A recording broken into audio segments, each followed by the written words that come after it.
In today's video, we're going to be doing something a little bit different. We're going to be playing Never Have I Ever Healthcare Edition. Pretty much where you submitted things of wondering, have I ever'd? And I will say either yes, I have, or never have I ever'd in my role as a nurse and nurse practitioner. I thought it could be fun, something new. We'll give it a whirl. Let's go.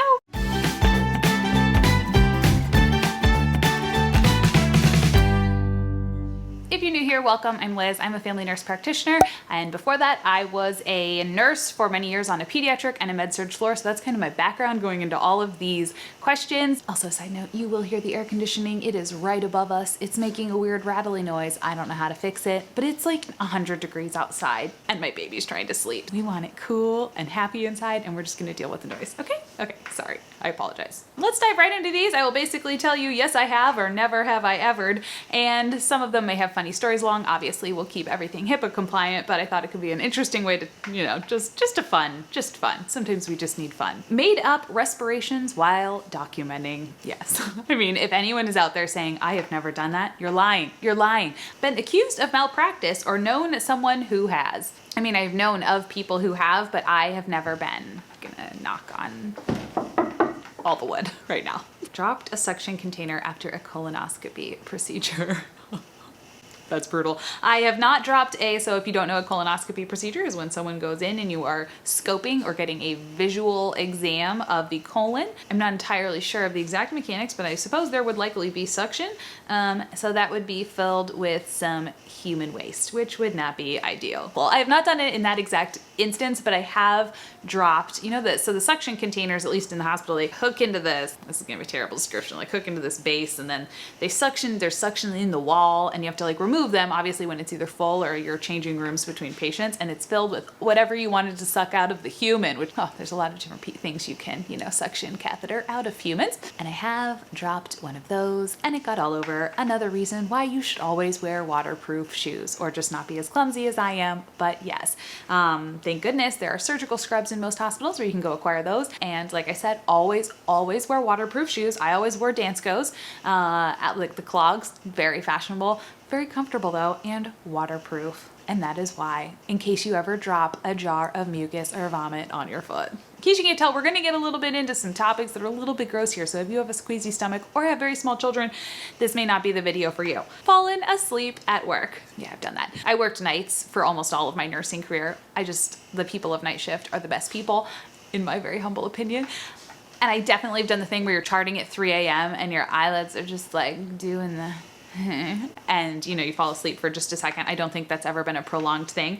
You just like, so I've never taken like a really solid nap out on the floor. I have, however, when I was pumping, fallen asleep in the pump room, and someone had to come and find me because I had been gone for they were watching my phone and my kid's on the floor, and I definitely had been gone longer than half an hour, and they were like, I'm like, oh yeah, I just passed out. Then I had to start setting alarms. It's like so nice and quiet, and 3 a.m. is a rough. That is the worst time on night shift. If you want to see videos on how I tried to stay awake on night shift, I have some tips videos that I will leave a link down below, but whew, challenge. Had a patient try to friend you on Facebook?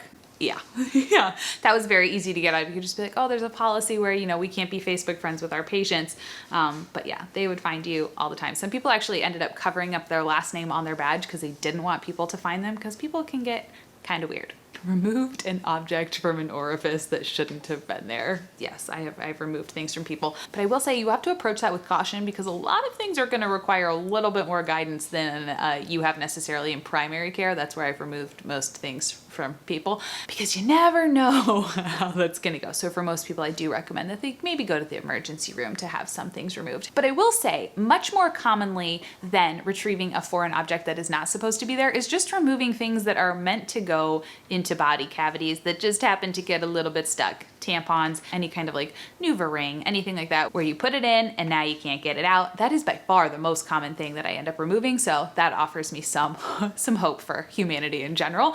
And with those situations, something that may be helpful for you or anyone is sometimes, as long as you feel safe and comfortable, the easiest way to get tampons and things like that out that are stuck is just to squat, because that's going to automatically lower your cervix, and it's going to make everything like push down on that pelvic floor area a little bit and make everything much easier to remove. And you might not even have to go into the office. So that's usually what I recommend with my patients, is if you can get into that kind of just like low squat position and try to get at yourself. Most people, now that I've started coaching through them over the phone, have actually been able to successfully remove things on their own. Obviously, if you have any concern, this is not a health advice video. Do not do this if you feel uncomfortable, but just something to keep in the back of your mind. And if it seems like anything is stuck, stuck, emergency room, most likely.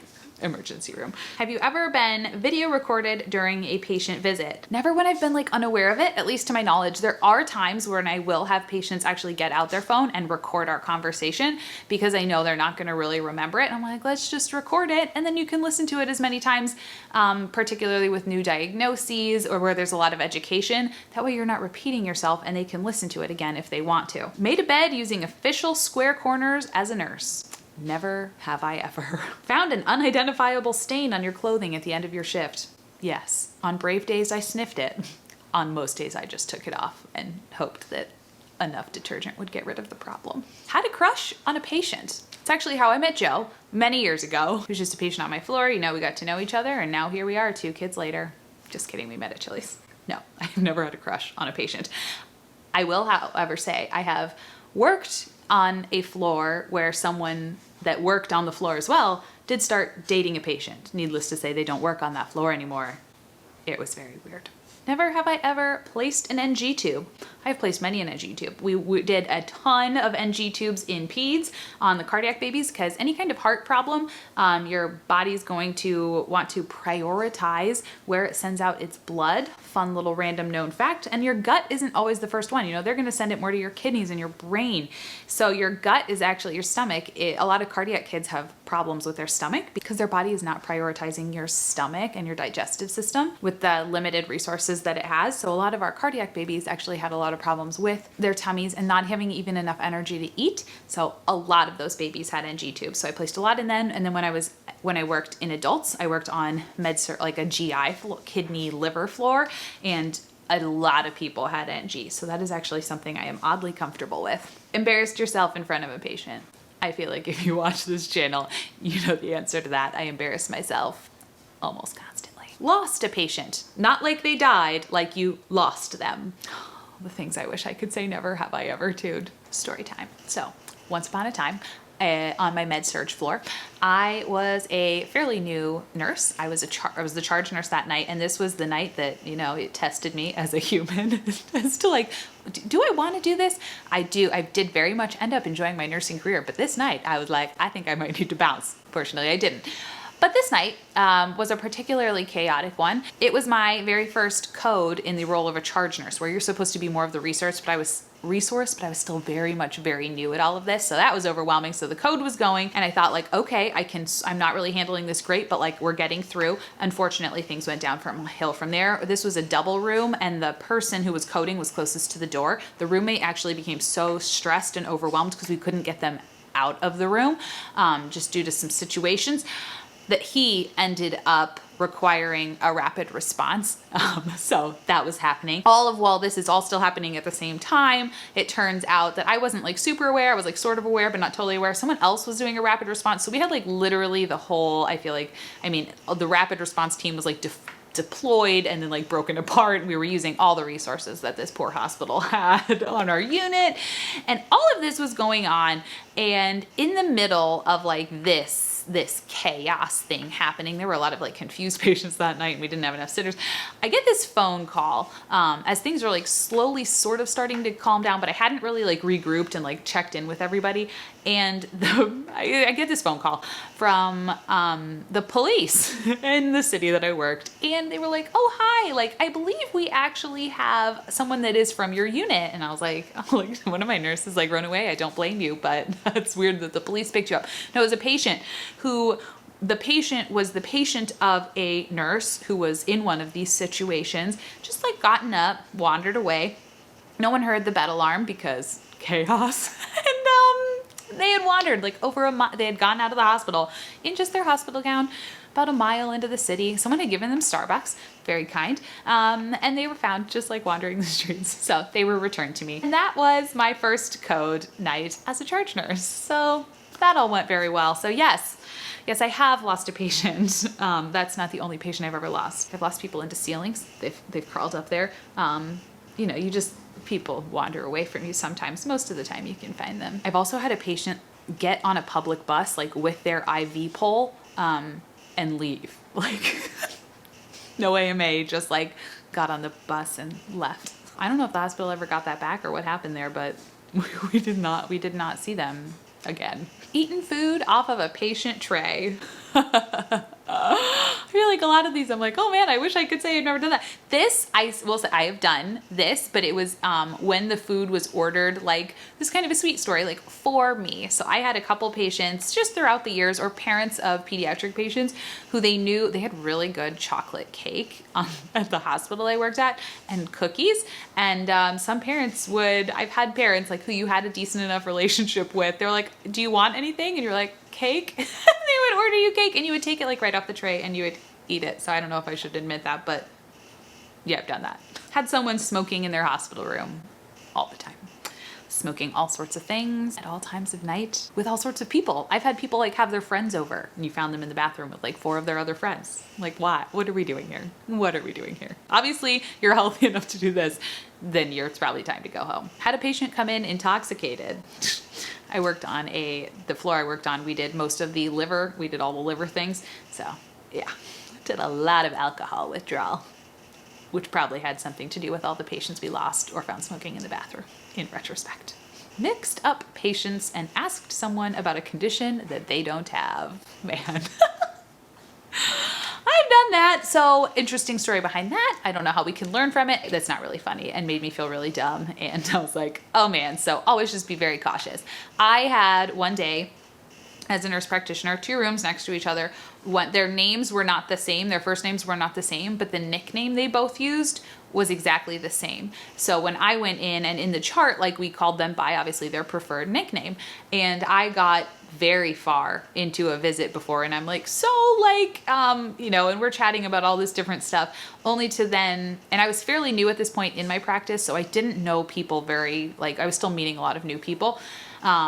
Only to like at least 10 minutes into the appointment mention like something that they did not have. And the person was like, wait, what? And I was like, yeah, like this. And then it led to a whole thing. And I was like, wait, when's your birthday? And then I realized this was not this person. So that was not ideal and very awful. Fortunately, now I actually have very good relationships with both of those people. So it can be recovered from, but just requires you to be very, very honest and be like, I'm so sorry. Like, I was not looking at the right person. In those situations, I do recommend being honest and also just trying to figure it out with your own staff of how we can avoid this in the future. Like maybe, I don't know. I don't know. I don't have any great tips there because usually all the information is verified like at the front end, like, oh, what's your birthday? What's your name? It's all this. And by the time you're in the room, you don't like go in and ask people their birthday again. Maybe we should. I don't know. But that seems like a freak situation. It's never happened to me ever again, but I have done it. Had a patient hurt you intentionally, hit, bite, scratch, etc. Yes, I have a whole video about like violence in nursing. It's prevalent and it's a whole thing. Not everywhere, not every unit. My peds unit, it was like very, very minimal.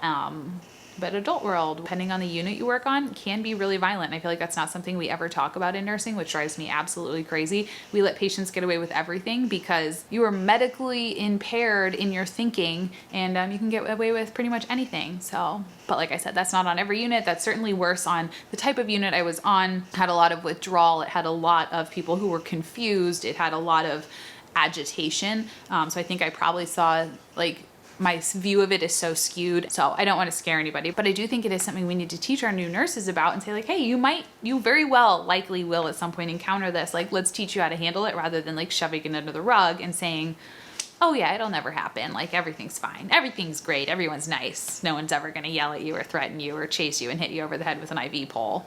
Wish you went into something else. Interesting question to read after that last one. No, honestly, overall, I would say I'm very glad I went into the field that I did. Very glad that I transitioned out of a job that I didn't really love, which was that first med surg one, where all of my good stories come from, because that was just not my cup of tea. But overall, I've really enjoyed being a nurse and a nurse practitioner. So overall, never have I ever, but there have definitely been moments. Fainted on the job or during a clinical. I've never like fully like fainted or passed out or anything. The closest I've ever gotten was in nursing school when I watched a C-section and I just was not prepared for the sounds and the fluid and the force needed. I was just, I don't know what I expected, but it was not that. Gone a 12-hour shift without eating. Never have I ever. Probably like close, like I've definitely eaten just like probably the bare minimum, but I've definitely never gone the whole time without eating, or at least grabbing some like graham crackers and peanut butter out of the supply closet, because I just wouldn't be able to function. I'm a hangry human. And yeah, found a bug inside someone. Yeah. Actually found a lot of bugs in people now that I'm thinking about it. Had a patient tell you they love you. I don't think I've ever had someone say that in like a sincere way, but I have all the time in peds. You would have them and you would tell them like good night, and then it's like a reflex, you know, they're like, I love, you're like, good night, have a good night, sweet dream. They're like, I love you. They would like catch themselves. It was like the younger, like usually like school age kids, and then they're like, you're like, it's okay, I love you too. Delivered a baby. Never have I ever. I mean, other than the two that I like actually made and delivered, but no, I have never delivered someone else's baby. Thank goodness. Thank goodness. Given a nursing dose. This one came up a lot, and never have I ever done that. So in case you don't know, a nurse dose is when you give more of a medicine that might have more of like a sedating effect, or like a pain medicine or something like that. And I never have, and I would caution all of you to avoid that, just because then, you know, you never, like, it's calculated how much you want to have, and that could easily ramp up into like them getting too much. So no, I haven't, and I would not recommend that anyone give a nurse dose. That can lead to a whole world of trouble. Have I advocated for a bit more of something that we could appropriately administer? Oh yes, but I have never just, you know, gone off on my own and been like, oh, it's actually why you have to like double check it with someone else if you're going to waste any. Say the vial you're pulling up in, you know, you only need 3/4 of the vial.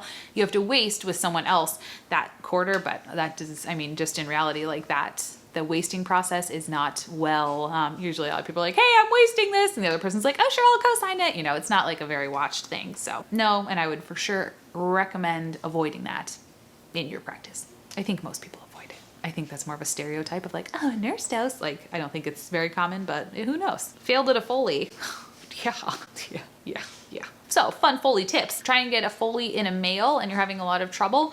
Most of the time it's due to like prostate being enlarged. So the thing you want to do there is go actually with a larger catheter, maybe with a coude tip. That's the little like whoop curve in the tip of the catheter. That can help when putting in a Foley in a male. Now, when you're putting a Foley in a woman, if you insert it and you realize you didn't go in the urethra, leave it there. Try again with a new Foley.